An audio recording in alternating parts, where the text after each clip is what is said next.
دا غي نه مخکې چې د مشرانو د سلسله شروع کو یو دوه درې ملګري دي چې هغه منظوم تاثرات یا منظوم پرزوینه چې کوم حیات اقبال ته وړاندې کول غواړي یاسرعلي شاه یاسر ته خواسته چې هغه راشي او خپل کلام وړاندې.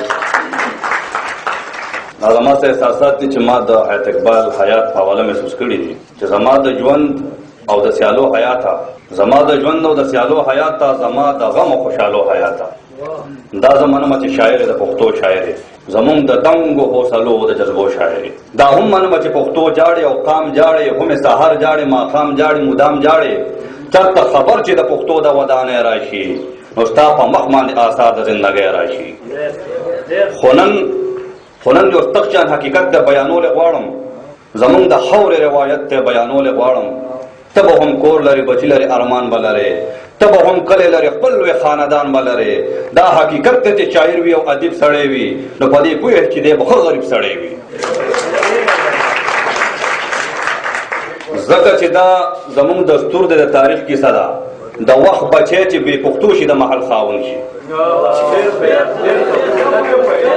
زکه چې دا زمون دستور د تاریخ کې صدا د وخت بچی چې به پښتو چې د محل خاون شي څوک چې شاعر وي او ادیب په خپل قام مین وي نو چرته ډېر په مشکل د سیکل خاون شي. زمون پښتو کې محل رنګ شي عيش پسین لا وشي